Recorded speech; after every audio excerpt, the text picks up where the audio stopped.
There's a lot about human behaviors we don't understand, and there's a lot of it that is very suboptimal and not rational. When we just report on small little discrete areas, I have no problem that helps the foundation of our science, but I think our science has to have a greater purpose. Welcome to HFIG Talks, a podcast produced by the Human Factors Interest Group at the University of Toronto. HFIG is a student chapter of the Human Factors and Ergonomics Society at U of T and consists of students, faculty, and local professionals who are interested in the field of human factors. My name is Audrey Ben-Murgy, and I'm the current undergraduate representative and one of the communications directors of HFIG, and I'll be hosting today's episode of HFIG Talks. With me to host today is Professor Mark Chignall, the current faculty advisor of HFIG. Today's episode is featuring Dr. Ian Noy and Dr. Peter Hancock. Dr. Ian Noy is a distinguished human factors and ergonomics expert with nearly 50 years of professional experience performing and directing independent, peer-reviewed scientific research into human cognitive, physical, and socio-technical considerations in transportation, occupational safety, and military systems, including applications on land, in the air, and underwater.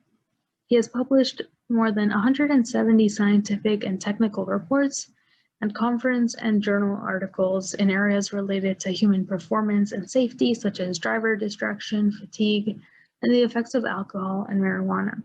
And he is the lead editor of the Handbook of Human Factors in Litigation and editor of Ergonomics and Safety of Intelligent Driver Interfaces. Dr. Noy has held numerous leadership positions, including past president of the International Ergonomics Association and past president and honorary fellow of the Human Factors Association of Canada. He is a fellow of the Human Factors and Ergonomics Society and a recipient of numerous awards, including the IEA Distinguished Service Award, the Deputy Minister Commendation for Excellence, and the Human Factors and Ergonomics Society's Distinguished International Colleague Award.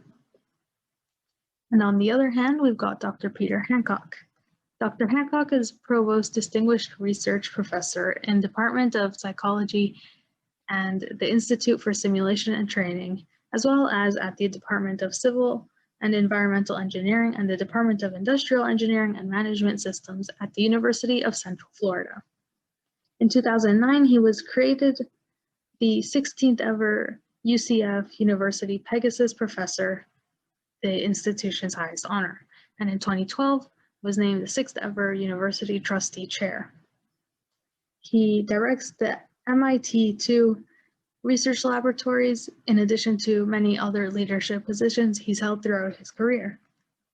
Dr. Hancock is the author of over 1,000 refereed scientific articles, chapters, and reports, as well as writing and editing more than 20 books on a variety of topics, including human performance, stress, workload, and fatigue, human-machine interaction, cognition, and much more. He is currently the president of the Human Factors and Ergonomics Society, being only the second person ever to have been elected to that position twice. Thank you both for making time in your very busy schedules for being here today. And we'll just start with some personal background questions about how each of you got involved in IEA and HFES. All right, so let me while Peter thinks about that, let me jump in here with a little bit of, and I'm not going to spend a lot of time because my involvement with IEA is actually over 20 years. But I started when I was the president of the HFAC, and I sat in one of the IEA council meetings to replace who then was the council member, Morris Fraser. And that was about 1981, 1982. And I started getting involved in IEA very shortly after that, having been involved in some of the ad hoc groups looking at strategic planning over several years, leading to my election as treasurer in 1991 during the Paris Congress, and ultimately ended up president of the organization in 1997 to the year 2000. So I've had quite a long involvement with the organization, and I'm very proud of the things it has accomplished over the time. Well, I'm going to tell a story about my first ever human factors presentation, which was way back in late 70s, early 80s. I went to a conference as a graduate student, and like all good graduate students should, I had a wonderful presentation. It was 12 slides, because we used to have slides then on something called a carousel. And I could give that talk today because I could give it in the dark, basically. So I was fully locked on. I was going to be the superstar of the conference, as every graduate student should be. So I got up to speak, and just as I got up to speak, some guy walked up to the carousel, which I was just about to start, and he took the carousel off the slide projector to put his slides in there. And I have a recording of this, which when I get too uppity, I play, because it's a good recording. And you can hear me say, could you leave the carousel? I need to put my slides on. And the guy apologizes, and then he drops the carousel with my slides in. But unfortunately, he dropped it with his slides, and he had 60 slides. And so people started picking up slides and putting them in the wrong way, backwards. You used to have to do it in a certain form and order. And so I started tap dancing, because I knew a little bit about what I was talking about. But the guy was talking about a similar issue. And about 3 minutes in, you can hear me go, well, that's not one of my slides, but I can really see what he's getting at. And so it just became a complete disaster. And I thought I would never go to human factors again. I went back next year, actually, and I was in an elevator with a chap called Barry Kantowitz, who was very well known in human factors. He wrote the Kantowitz and Sorkin book, and he said to me, I really liked your paper last year. And I thought to myself, is he really taking the mickey out of me? As he heard the recording and giving me a hard time? And I didn't know whether to sort of say thank you or to hit him. I got close to each one. I think it was Rochester, but he'd only read the paper and he put it in his 1983 book. So that's sort of how I got into human factors. I didn't go to IEA in 1982. I was in the middle of my dissertation data collection. So my first IEA meeting was 1985 in Bournemouth, which was really a fun meeting. It was down right on the front in a pretty new facility. And so I've pretty much been going every time I can ever since. It's a great meeting, and it's a chance to meet your colleagues from around the world. It's taken me to Australia twice. I've been to many other countries. And so it's just pretty much the best thing we have. Human factors every year is good to meet your colleagues and friends who you know pretty well, but IEA brings you into contact with people from all over the world that you've never met before. Some people whose name you've heard and papers you've read, but it's really nice to do that. So looking forward to it. And of course, if it wasn't for this terrible situation that we have, we'd all be pretty much gearing up for Vancouver right now. But I'm hoping to make a prediction that we'll be all right for the next IEA after that for in person.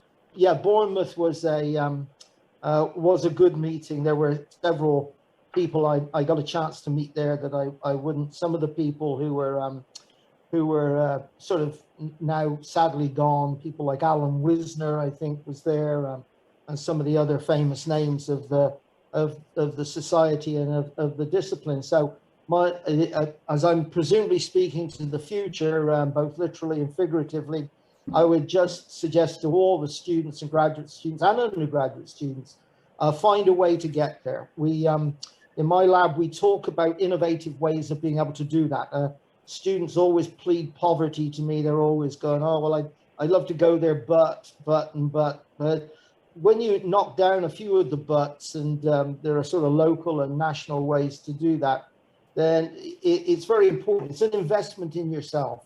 And so I would strongly suggest that folks try to do that when they get the chance. And chance to shoot arrows in the New Forest is always fun as well.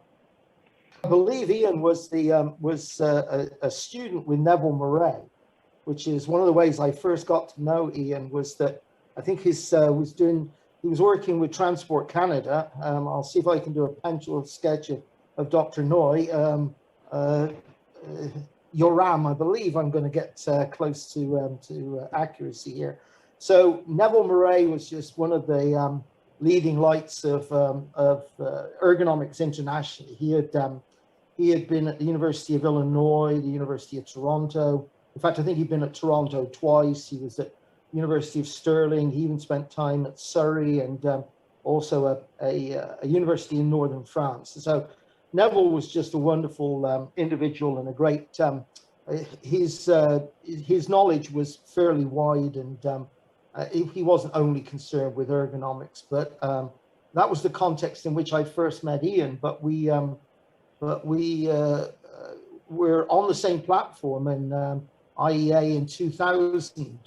So the IEA in 2000 was in San Diego, and it's one of the few times, it might be only 2 times, I'll be corrected if I'm wrong, but the IEA and HFES has come together. And so it was at least 3,000 to 3,500 people in San Diego, a very nice location. And I believe Ian was giving the presidential speech for IEA, and I, for my pains, was giving the presidential speech for HFES. And so that was a really memorable time that we had it. The president of HFES, I don't think I'm letting any secrets out, but the president of HFES gets a suite in the hotel, and both of my children, who were then somewhat younger than they are now, suddenly thought that academics might be a place to go to if you actually got put up in a suite. And I told them it wasn't a common occurrence, but there's some of them are fighting the good fight now. So that was my first occasions that I sort of got to know Ian.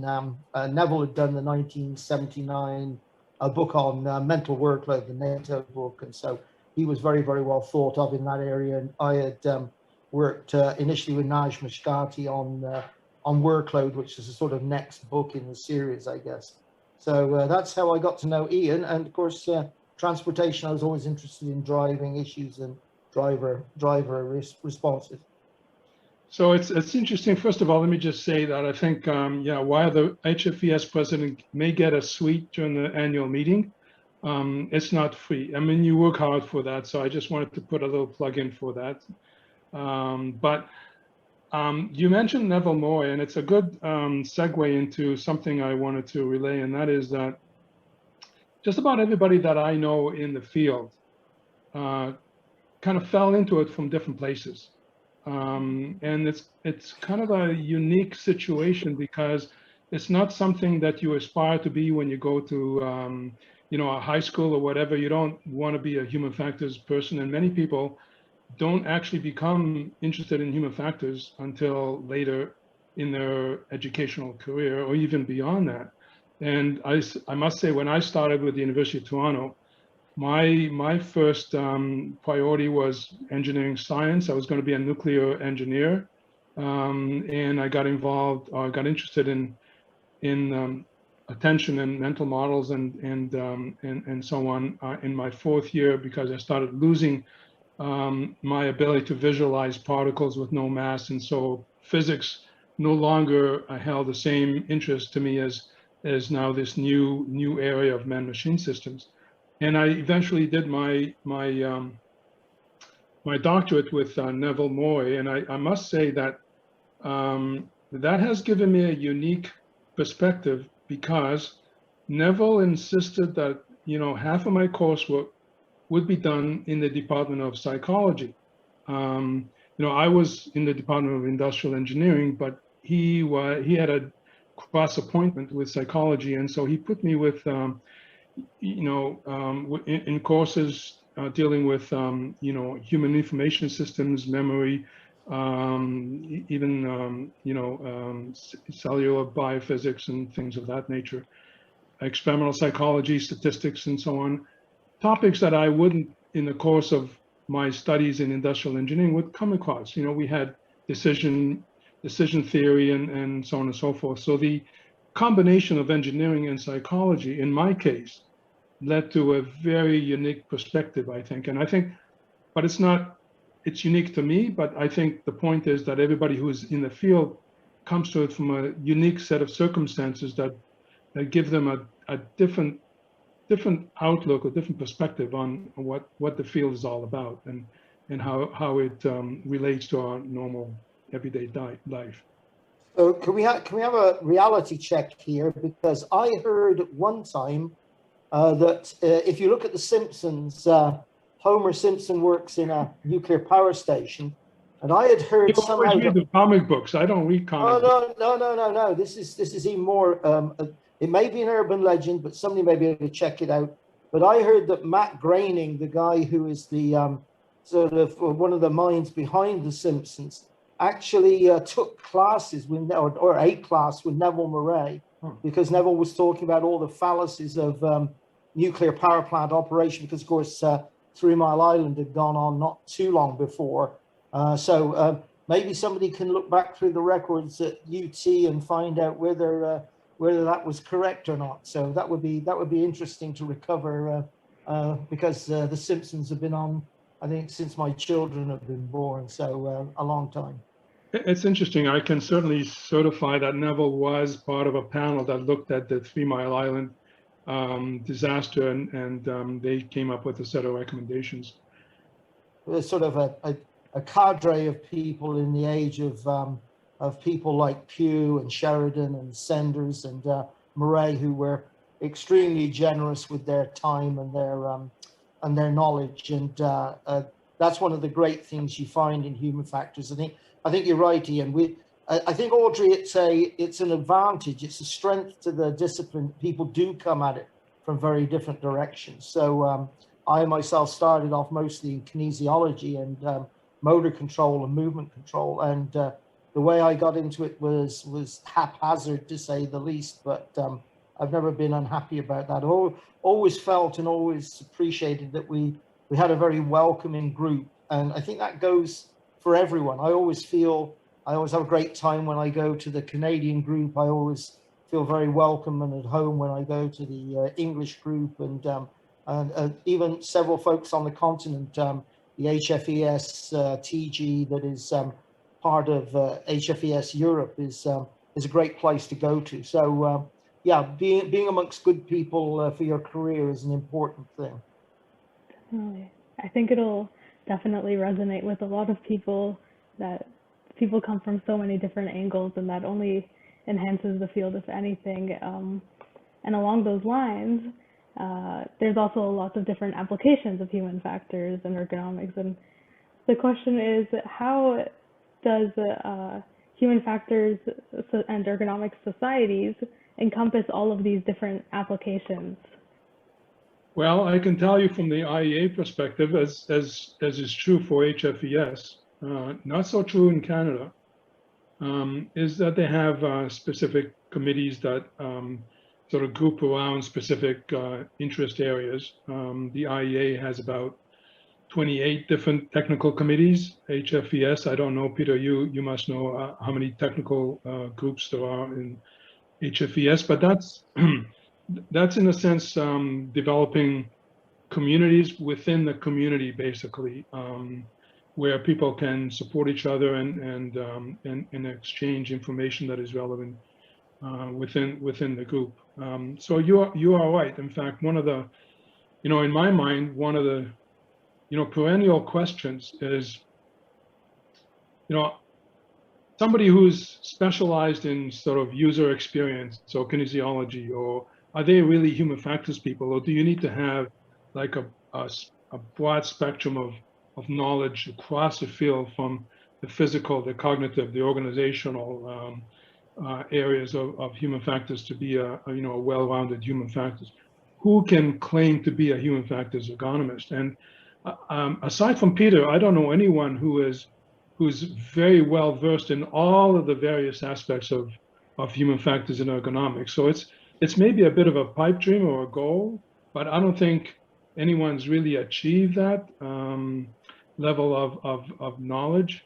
It's a little bit like medicine, in a sense that you have a general practitioner who's not a specialist in any particular area, but has a broad view of human health and what might go on. But yeah, you're right. It's part of the problem of the field. It's very, very wide.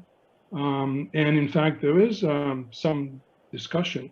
I have my personal opinions about the discussion, but there is a bit of a discussion within the IEA now as to whether or not the three branches that we sort of defined when I was a president, which have to do with the cognitive, the organizational, and the physical, the behavioral and physical, really is sophisticated enough for today, and whether or not we ought to start thinking about different application areas. And in my perspective, it's really the core principles that are really important to the field. The applications come and go, and it's the ability to apply what you know about engineering and psychology and kinesiology and all those prime disciplines. That's really the core of what the field's about. So I'm happy to echo what Ian says, but I think what makes it so interesting for students now and the future is that in earlier days, the focus was human.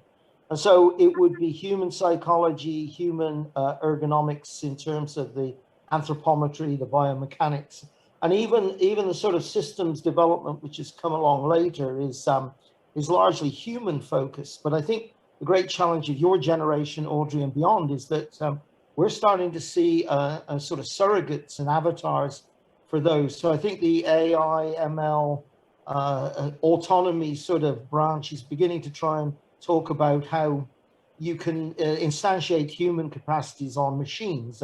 Robots, in a similar way, are much more flexible and able to address some of the physical ergonomics. And then the sort of systems type approach is much more about the integration of those things now and how you put them together. But your original question, which Ian sort of featured, is a question that Bill Howell put together, which is the sort of the big tent, small tent idea.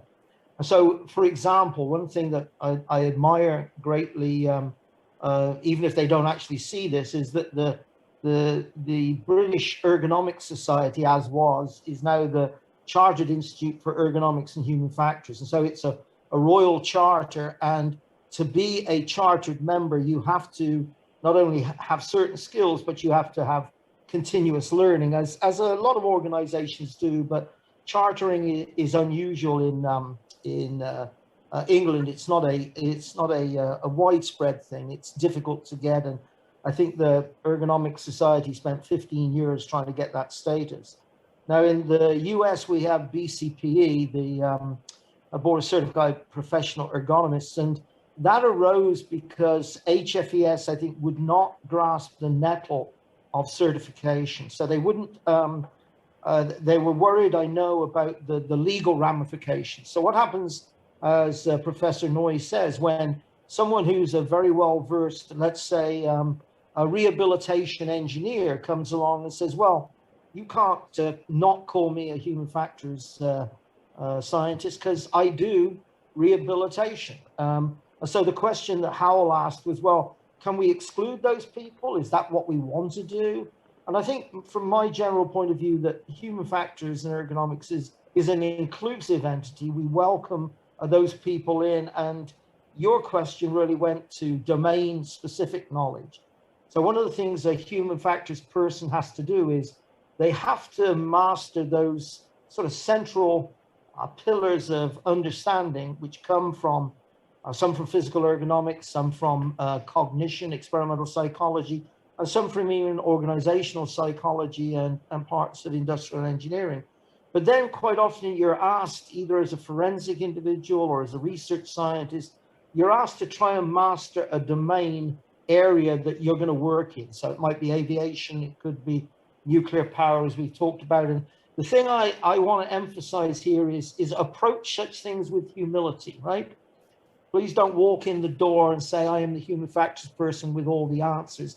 What you really need to do is to be rather quiet for the first encounters or group of encounters and listen to the expertise, because first of all, you get a free education in areas that you might never have thought yourself going into, but you'll also begin to understand the questions as they think about them, not as you think about them.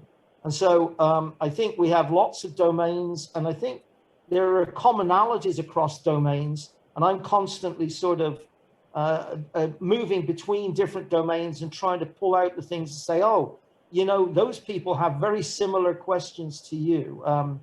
Right now, the big question is something called the rare event problem. So how do you deal as a scientist with things that just don't happen very often?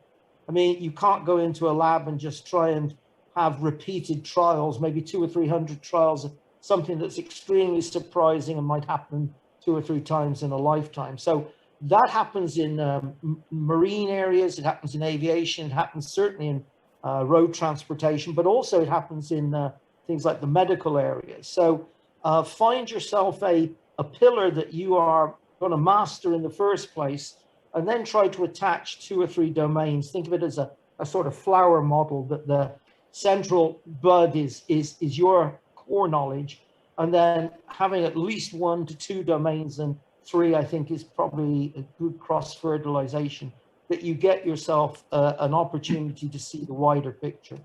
I don't know the answer to the idea of letting people in or not letting people in. The law is very high on the idea of certifications. They take that as a sort of imprimatur towards things like expertise. But in reality, as Ian rightly noted, we all come from, almost all come from very different places, even at undergraduate level, even at our university, which has something like 5,000 undergraduate juniors and seniors who are majors in psychology. Probably only 10% of those ever hear about human factors psychology. So come from different directions. Anyway, that was my take on it. So I just want to reinforce something that Peter was talking about in terms of the pillars and domains and humility and so on, because, and I'll give you a personal example. And I use this once or twice in you know, when I get challenged about, you know, so what do you know about this as a subject matter expert? And I'll relate some of my own research experience when I was working, for example, at DCIM doing defense research. One of the studies that I conducted had to do with evaluating the CF5. It's an Air Force jet instruments, engine instruments, as well as a new altimeter design. I'm not a pilot, I'm not an aviation expert, but I had the job of evaluating the human factors considerations of these new instruments.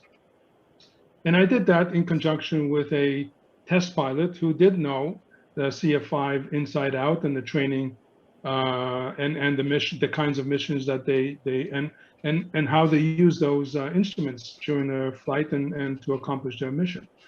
So, you know, as a human factors expert, you bring to the problem space your knowledge about psychology and engineering, but you have to learn about the subject matter expertise from the subject matter experts.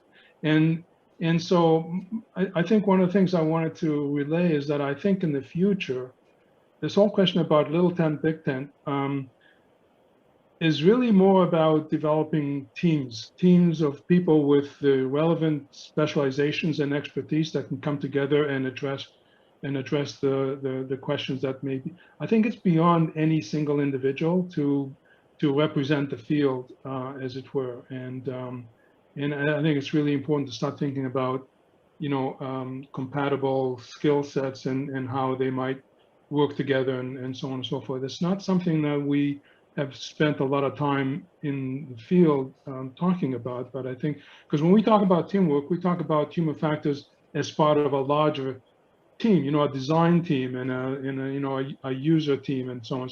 But we're not talking about teams of human factors specialists. And I think we need to start thinking about those things. I think one example of that, which is rather interesting, is Chesley Sullenberger, Sully, the Miracle on the Hudson guy. And I like to have a fond belief that he was in one of my short courses when I was at USC. I believe he might have been. But when we were sitting watching the movie, the Tom Hanks movie, and there's a little scene when they're in the NTSB investigation, Tom Hanks mouthing Sully says something like, well, can we get real now here and consider the human factor? And my daughter and I stood up and cheered, and the crowd in the cinema had no idea what we were cheering about. So like, yes, go. So I think about a year after the event, he gave a talk. I think I might have been in San Francisco, but he had been a sort of a human factors champion for many, many years, and people didn't realize that. I mean, he focused a lot on aviation safety, but a lot of his thoughts were basically about design and about how you meet the challenges. And so we have to be very embracive of people like that who can bring us a much more wider representation. So interestingly enough, the chap who did Blink, the well-known book, and he also did Outliers. Sorry? Malcolm Gladwell? Malcolm Gladwell, yeah. So Malcolm Gladwell was in talks with Raja Parasuraman just before Blink came out, and he was looking particularly at a lot of human factors, is my understanding. I think Malcolm Gladwell is Canadian, I believe, but is his nationality. But I think a lot of Blink is referencing Gary Klein's work on naturalistic decision making and recognition prime decisions. So I mean, we also have to court those people who can carry our message to the wider public. And so I always like, my students always love Set Phasers on Stern and the Atomic Chef, because they're vignettes that let people read that. And you can give it to an undergraduate class and they'll go, oh, I never thought of it like that before, but yeah, that's really interesting. And so those sort of linkages to the wider world, we really have to try and find more of those. And I think we can. I think there's some other outlets that we can do, but I think the pandemic hasn't helped us in that sense. Although of course the pandemic, in some senses, as I expressed yesterday in a court session, is the pandemic responses are basically just the hierarchy of controls, the hierarchy of safety controls, as you try and separate people from the virus, and then you can't separate them, you provide a barrier by personal equipment, and then if you can't do either, you give them a warning, stay this many feet apart. And so I think if we get people who can be our external people, especially if they're subject matter experts in different domains, those are the people we want to bring in. And I think we're doing well. Now, oh no, I probably can't say this, but I think there are going to be two very good people giving keynote speeches at the Human Factors meeting. And I happen to know personally there's one very poor keynote speech at the IEA coming up there, because I think it's been already recorded and sent in. So I'm sure people will recognize the books when that one comes up. So we got at least 7 good ones. So there you go. So we can afford one bad one if we got 7 good ones. Yep. So for the listeners, you should know that Peter Hancock is one of the keynote speakers at the Congress coming up in Toronto. Online. Online, yeah. Virtual Vancouver, I guess, is what I've been putting down. Right. So that particular speech will be on trust in autonomy.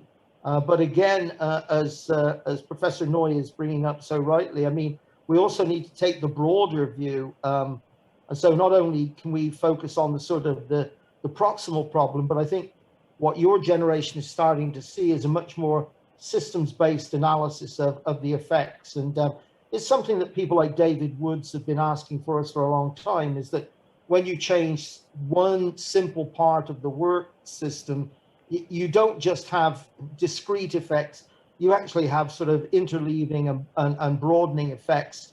And you have to realize that and try to be aware of it. And I think it makes the challenge for your generation all the more difficult. But you've got some nice tools coming up. I mean, when I was in graduate school, if we used mean, we thought we were sort of sophisticated people. And if we used standard deviation, we thought we were on the cutting edge. So I think you guys have got some better tools and simulation things now. So I'm hopeful about the future. of human factors. I'm not hopeful about the future of human beings.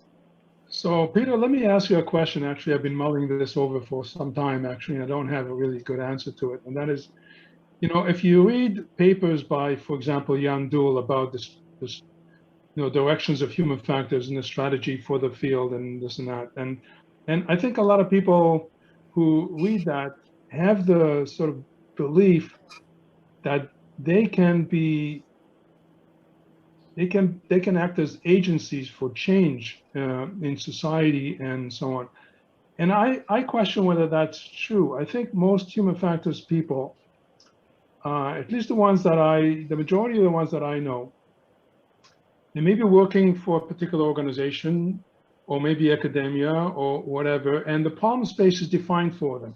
In other words, they can't go and say to their organization or the CEO of a company that, you're looking at this problem wrong. You should actually reorganize your whole enterprise here, and this is how you should go about doing it.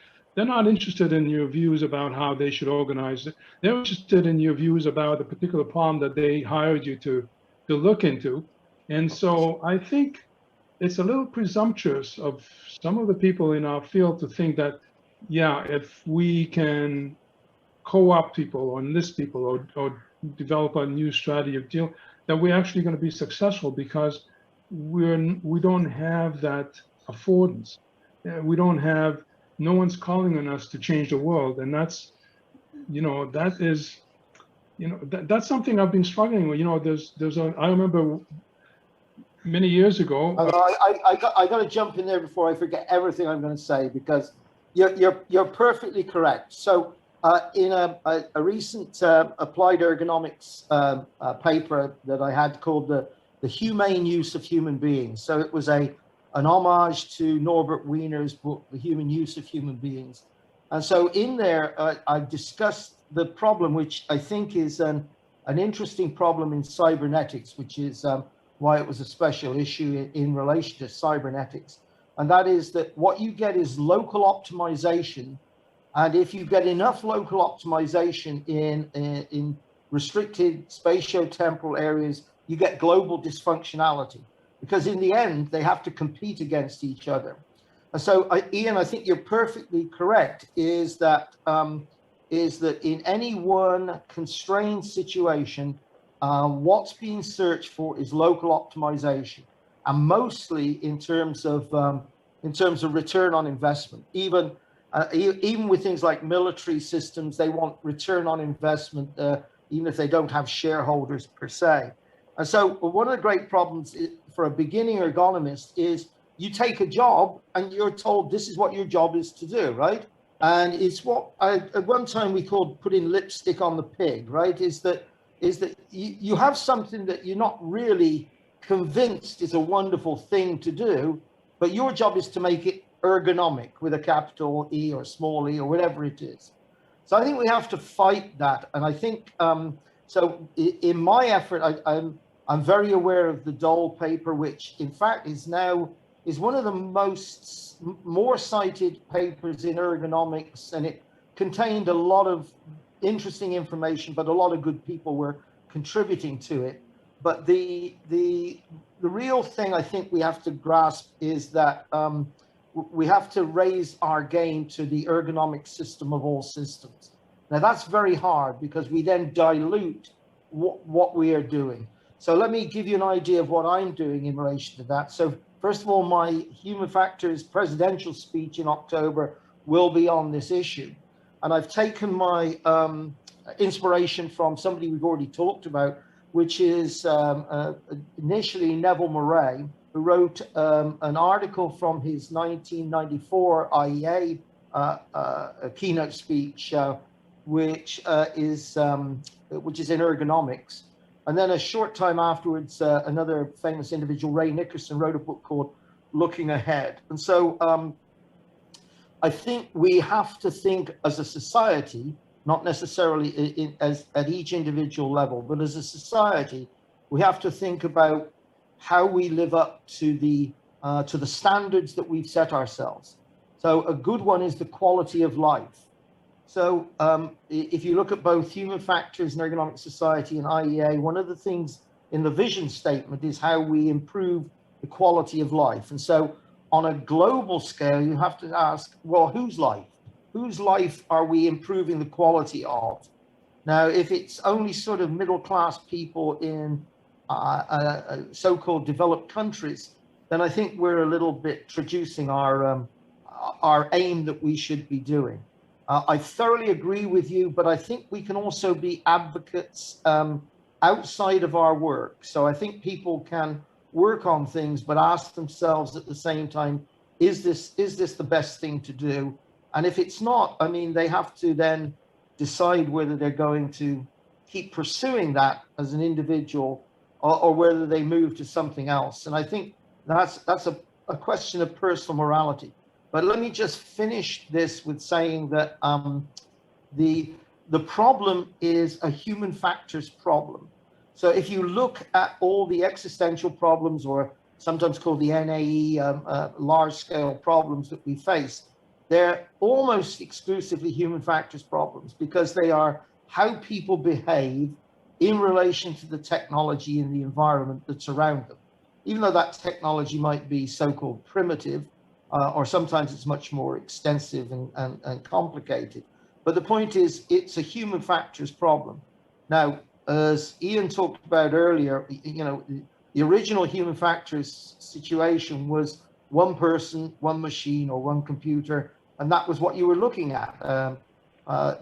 IEA back in 82, 79 will have video display terminals, or they'll have things about the QWERTY keyboard. Okay, that's our past. So I want to look out further into that question. Now, the real question that Professor Noy brings up quite rightly is, to what degree can any individual or even small group of individuals like HFES or IEA exert any meaningful impact? And so when you see my keynote speech, I will be asking questions that ask us in our society, but in our own lives, about things like autonomy. So when I talk about trust in autonomy, what autonomy do we possess currently? And I'm not going to go much further, because that simply is what I've spent my my keynote time on. But I'm happy to talk further. But I'm so glad to see you're doing that consideration, Ian, because I think it has to be done. There are some great guys like the folks in South Africa who are doing the same thing. I know that tasks some of the people in Australia, and I know that there are many in all of Europe who ask those questions. And I think we do have to ask them as a professional society, as well as individuals who have to live on a limited planet.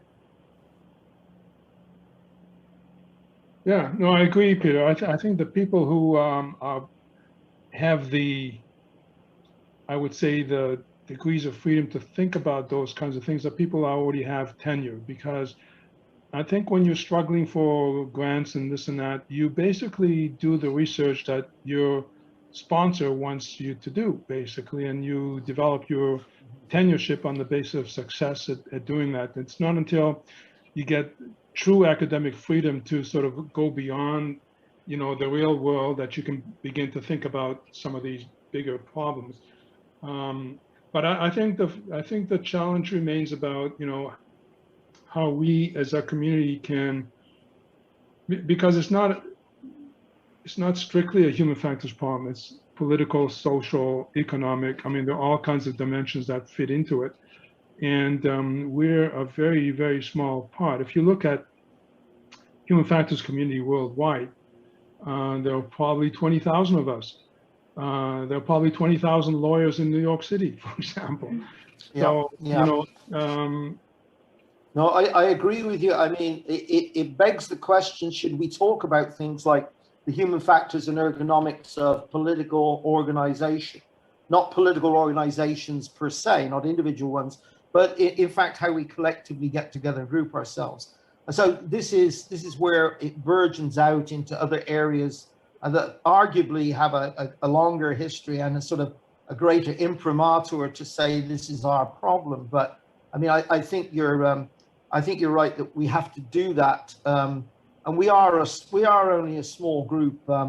and I don't know whether we can be part of those things. So, for example, one of the things that I've looked at or not been an active part of is the idea of autonomous weapon systems.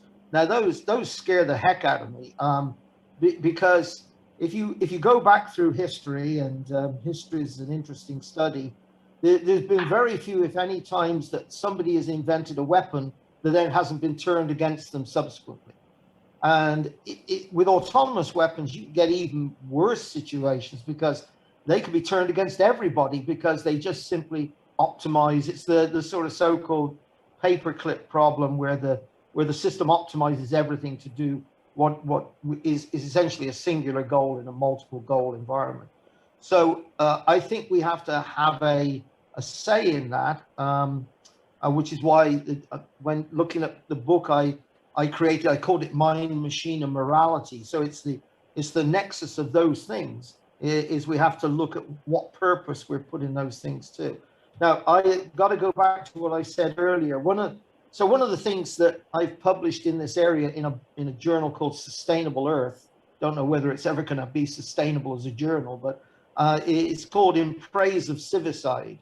And so it's a consideration. So, of course, it's a homage to Erasmus' book, In Praise of Folly, which is an interesting take and critique on society in his time. And it's in praise of civicide, which is the self-death of civilization. So I'm not super worried that human beings won't be around. They're sort of pretty resilient organisms, but I think the threat is to the sort of civilization. And my wife and I were having a meal a couple of nights ago, and we were looking at what's on the table and where it comes from. And I think we had sort of lettuce from Chile or something, and there was bananas from Guatemala and avocados from somewhere else. And it suddenly occurred to me that once this skein of civilization breaks down, we're not going to have that. You're not going to be seeing a banana again if you're in Minnesota, or you're not going to be eating avocados if you're in Scotland. It's just that sort of level of civilization will break down, and that what is what scares me right now. And as I said, I don't have a great. I fight every day to have a more optimistic view of the future. But interestingly enough, there's sort of there's a rate limiting function here because I won't be in that future. Pretty much, I'm pretty sure that I'll be the only thing of me in the future will be this podcast, and they'll go, oh, Audrey, put him there before he goes. So yeah, I think those are questions that have to concern us. And when we just report on small little discrete areas, I have no problem that helps the foundation of our science. But I think our science has to have a greater purpose.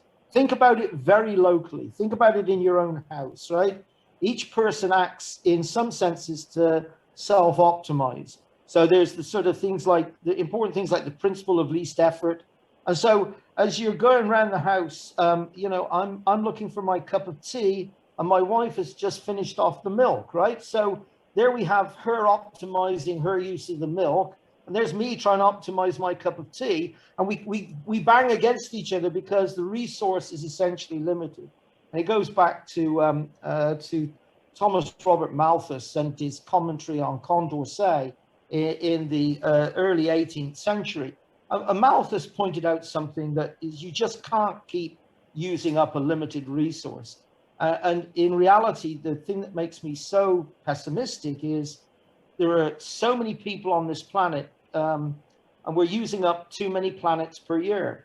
In 1983, in an article, I think in Science by Wackernagel, they estimated we were already using 1.25 planets a year.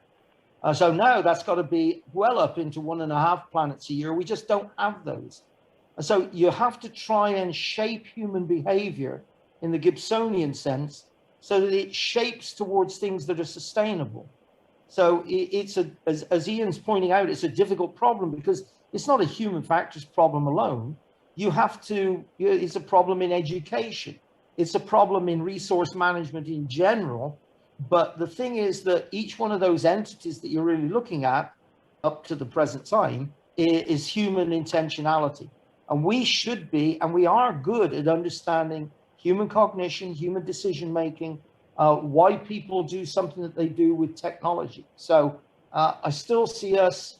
So I'll preview my talk. I have a lovely little graphic. One of my colleagues is working on. It has earth, fire, air, and water, which are the Greek foundations of reality. But there is a fifth one. It's called quintessence. So I've called human factors and ergonomics the quintessence of the solution, if we can get there. I don't believe we can, but that's just me. Well, I think the situation may actually be somewhat worse if you take into account some of the things, for example, that Kahneman has published recently, which is that humans don't behave optimally, even if they understand the goals. So our understanding of human behavior is a lot less developed than we might think or believe. I'll never forget one of my colleagues from Japan, when I was doing transportation studies, talked to me about a Japanese metaphor. They call it the 25-cent problem, and that is that if you're driving a vehicle at high speed on a highway and you happen to drop a quarter on the floor inside the vehicle, you will tend to reach down and try to find that quarter. I mean, that quarter isn't going anywhere. And when you get to this destination, you won't have any trouble finding it. But there's something that drives people. And if you do an experiment, I'm sure you'll find this quite extensively. People will reach down and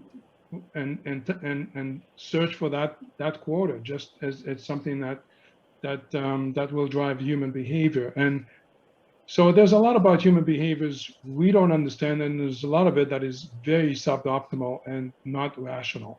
And I think that's one of the things that we need to get a better handle on as well. So 100% agree. So in an allied sort of set of work that I've always done on time is that we're sitting here now and we consider human consciousness a sort of normality. And so when you look at variations on human consciousness, often called mental illness, we say, well, those people are ill in some way. They have a disease or dis-ease with normality. But the empirical question is, why should normality not be a dis-ease, as it were, right? So when you chop the human brain in half and look at it, it's not very well integrated. I mean, if you look at it in terms of its development, in fact, it's very poorly integrated. I mean, there are connections, sure, and we always have these wonderful numbers of connections between the two. But if you look at it from a point of view of evolution, as opposed to a point of view of how wonderful humans are, then it's really pretty haphazard development. If you look at an alligator's brain, it really hasn't changed much in about 100 million years. It's still around, it's still doing pretty well. If you look at the human brain, you find that the vast growth is in the prefrontal cortex. And that is, in my view, I've called it in other work, called it the theater of the absurd.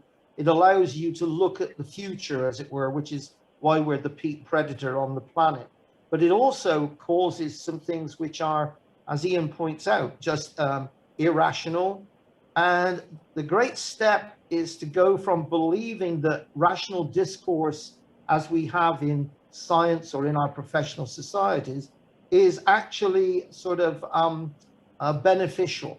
It's very hard for people to look at something which they believe is normality and then go, well, perhaps it's normality to me, but perhaps it's not a very good idea.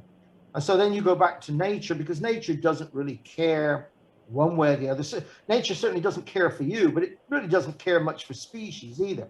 If they go out of existence, so what? It's not a big issue for Mother Nature. So human beings, I've often referred to the book The Power of Myth by Joseph Campbell, because human beings are always constantly creating this heroic narrative that we are just so wonderful, we're so great, and it might be that heroic narrative is completely misplaced. But you're asking people to to try to divorce themselves from the totality of their experience. And that's an extremely hard, extremely hard cognitive step to take. But Ian could be right.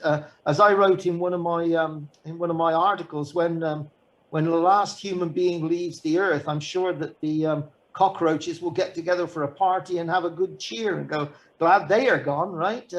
So yeah, we are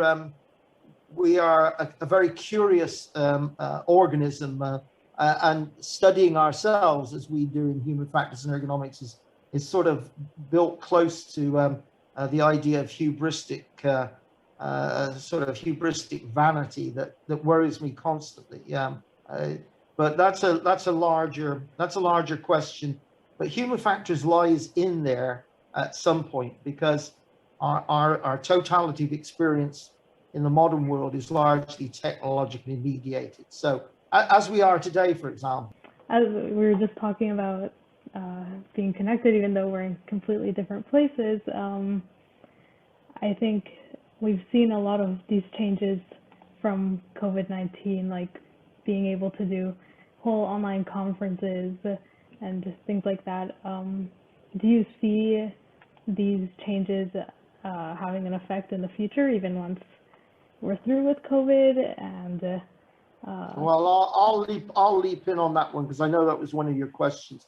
So for this year, just to let folks know, HFES will be split. So it will have a in-person event in Baltimore, which I'm fairly confident will be pretty well attended, because I think we'll be as back to sort of the peregrinations of what the new normal is by then. But we intend to have a meeting that's virtual sometime afterwards, not immediately afterwards. But if you happen to go to the in-person meeting, you get privileges to the virtual meeting. And if you're then going to the virtual meeting, you can get some recordings back from the in-person meeting, or may be able to, I don't want to say exactly. And so I think that goes to what your question is that I think we will see that change. And primarily because of what Ian said earlier, which is that let's say you are working for a company and it's an innovative company, but it's got limited resources. And so their question to you will be, why am I flying you to Vancouver when you could be on a TV screen or here at work or at home? You get the same information, don't you? So I think we do have to ask questions that some folks have asked, which is, do we get more out of face-to-face meetings? I think we do. I prefer those, but again, being an old curmudgeon, maybe that's just what I'm used to. I mean, an undergraduate now who started undergraduate in, let's say, in January 2020 has probably never been in a classroom up till now. So, you know, what are they used to? So I think you were right in your assessment that it will affect us. It will make some changes. I'm hopeful for the better, but I see the economic drivers, which Ian talked about, being really quite powerful in that sense.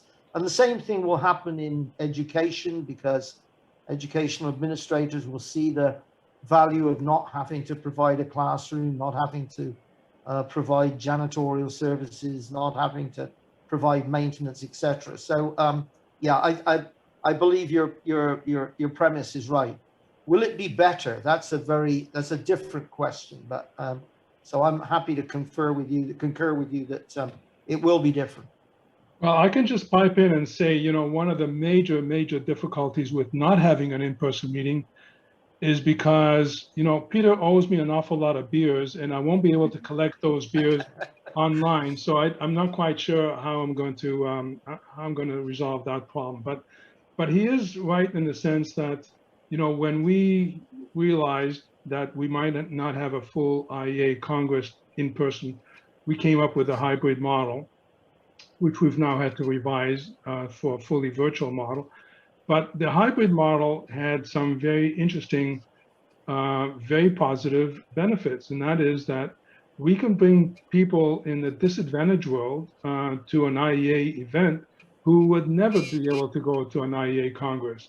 And and we can increase access to the IEA Congress quite remarkably or dramatically by those. But the in-person event does have unique benefits, and aside from the beer, it is for a lot of people it's the preferred social way of interacting with people. The problem that I have with all of the developments that are going on as a result of the pandemic, which really just accelerated a lot of processes that were already sort of in play, is that we haven't really paid a lot of attention to human factors. So while Peter is quite right, a lot of people are going to not have to go into an office building to do work and so on. That just shifts the problem space to one's home, and in fact, it might actually make it a lot worse, because they're not provided the corporate, ergonomic furniture and accessories and so on. In many cases, people that I know, for example, they get a $500 sort of a certificate that they can go and spend on things that, but the cost of electricity, the accommodation, the office space, and so on, none of that has actually been worked out. And from a corporate perspective, that's just a lot of savings, but from a human perspective, that's a lot of cost. And we haven't quite addressed the cost side of the equation. But there's a lot of things that are going to result from the pandemic. The nature of, in fact, part of the Congress is going to deal with the future of work and what it means. People are now discovering that once they go back to normal, they don't have to hire the same level of staff that they had before. It was a good way to cull, if you will, your workforce, and you can reorganize your work in a way that you don't really need the full workforce in order to be able to produce or provide services or whatever it is that you were doing. So there are certainly a lot of changes that are already taking place, but people are not really paying a lot of attention to the human factors challenges. Yeah, I certainly would agree with that. The interesting thing, Audrey, is that we just concluded the Human Factors in Healthcare meeting, and I think it was probably the best attended meeting, even though it was virtual, that we've ever had in that area. And so, of course, if you do get success, and IEA 2021 is going to be an interesting test case. It's a humongous meeting. I've been working slowly through the program, and there's a lot of sessions and a lot of things to see. But if that is as successful as I'm sure we all hope it's going to be, then I'm sure the IEA Council are going to be faced with the question of, well, how do we conduct hybrid meetings? Because Ian is perfectly correct. I mean, there are disabled folks who probably wouldn't want to travel internationally, but would certainly want to attend the meeting. So there are opportunities. There are people in countries where to actually try and register at IEA, even though I know we give people breaks, but that would be sort of like a year's wage to even register. So we can give those people an opportunity to attend. And so I think we can fulfill our goals more widely, and so we ought to consider the upsides. But again, I can only concur with Ian that I find, and maybe it's just habituation, but I find there's something very, I find there's been a hole in my existence in not being able to be social for the past year to a year and a half, and frankly, it's not just Zoom fatigue, and it's not just all the other things that go along with it. It's just not being able to interact with people. And I think we all agree we are social animals in some sense, so we have to find a way of doing that. And there is a camaraderie of being together, but also there's a great importance. I mean, to go back to where we started from, it's only when you meet these sort of famous names, so-called, in the area that you realize how human they are. You know, that these aren't people who sort of somehow produce this wonderful stuff as though they're from Olympus. No, they're just regular human beings. almost all of them I've met in human factors have been just really nice, pleasant people. And I've enjoyed that dimension of it. So I don't want that to be removed and a possibility removed from students who are coming up. I would miss that. As we close off, we've talked about small issues and huge issues, and I'm curious, since you're both leaders in this field, what kind of skills do you think leaders of the future need to have to overcome these challenges and solve these problems? Well, they're not any different from any leadership qualities, I would say. And one of the things that is really important, and I think for the future, is the whole concept around innovation. And I know what's been bandied around lately in innovation is, this agile, experimentation. You put something out and you see if it works, and if it doesn't, you change it, and so on and so forth. But one of the things that struck me a while back, and I tried to institute that at Liberty Mutual, without huge success, I must say, but it's something that I still believe highly in, is if you marry two disciplines that have never been together, you create something brand new. And I think we need to start thinking in terms of bringing disciplines together that have never interacted before, because you never know quite what's going to come out of that, and whatever it is going to be definitely innovative. It might have huge payoff at the end, but the innovation space is something that I think we need to start exploring. And I think most people tend to work in what I would call the safe zone, and you've got to make yourself uncomfortable if you really want to make an impact on something. You got to explore the edges, the boundaries of what you're doing, and going to and learn about new things so that you can expand your horizon and create. I remember when I was doing my master's, it was Pat Foley who was my master's supervisor at the University of Toronto, and he said something that I will never forget, and that is, human thought is very much fashioned by language. If you're not able to express an idea, you're not really thinking about it, or you're going to have difficulty conceiving of a new idea that you can't articulate in a way. So I think we need to expand our vocabulary by exploring other spaces beyond our traditional space. Well, since Professor Noy introduces it, I shall conclude with a condign rhodomontade. If you'll have to look those up later on and see what that means. I'm going to tell you one story, and I'm going to tell you what I think is a major dimension of leadership. So a little while ago, not in a galaxy far, far away, but I was driving into a parking lot in the Mall of America with my wife. She and I were driving up a multi-story car park, and I drove up about 2 or 3 levels because they were all full, and we got to level 4, and there was one space in the middle, and I was about to take it, and my wife said, "Oh no, you have to go on up."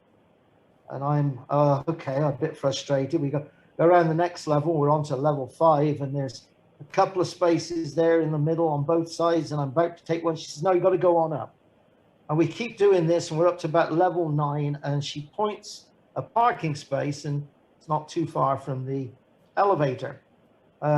So we get out and we have our usual discussion in high decibel levels about why that happened. And it turned out my wife had a very interesting observation. She said, when you come back tonight, or when we come back tonight to the car, you're not going to be with me. So I was going to go somewhere else. And she said, I'll come back to a dark parking lot, and I don't want to walk down half a level of a dark parking lot because I'm worried about what could happen. And of course, being a bombastic, stupid male member of the species, I don't care about that whatsoever. But in reality, if you ask most women, they are ultra aware of the potential threats in their environment that quite often men are insensitive to. So the answer is empathy. The answer is being able to see something from somebody else's point of view. Now, it's not easy to do, but leadership itself isn't easy. But you have to be able to recognize that Other people are not doing something that's necessarily perverse if you can understand what their approach to that problem is. So I think in human factors, we also have a conglomerate where people are nearly always trying to do the right thing. But if you disagree with what they're doing, you try to have an empathy with them as to why they're trying to achieve it. If you're going to exert any real leadership in the sense of leadership by consensus instead of pure leadership by saying this is the way I'm going to do it. Now, presidency of IEA and the presidency of HFES are leadership, but by collaboration. So if you're looking for that in the future, try to look at things as other people look at them, and that can be done in various ways. I've seen it done in relation to looking at how magicians do things. There's other ways of looking how indigenous people face problems and issues. I read a wonderful article recently on the notion of hunter-gatherers. They actually farm the forest, even though they're hunter-gatherers. People would think you just hunt and gather, but they actually farm the forest that they're in because we didn't understand the way that they looked at the forest that was around them. And so that's the big problem, is to try and see the world as other people see it. And then at the end of that exercise, to turn the mirror on yourself and then see yourself again through other eyes. Well, thank you both for sharing your experiences, stories, and insights with us. I'm sure our listeners will find this super helpful and intriguing, and hopefully we get to continue this conversation. A special thank you to Professor Chignall for helping to organize and facilitate this episode. And thank you to everyone for listening to this episode of HFIG Talks. I hope you enjoyed it and learned something from this conversation with Dr. Noy and Dr. Hancock.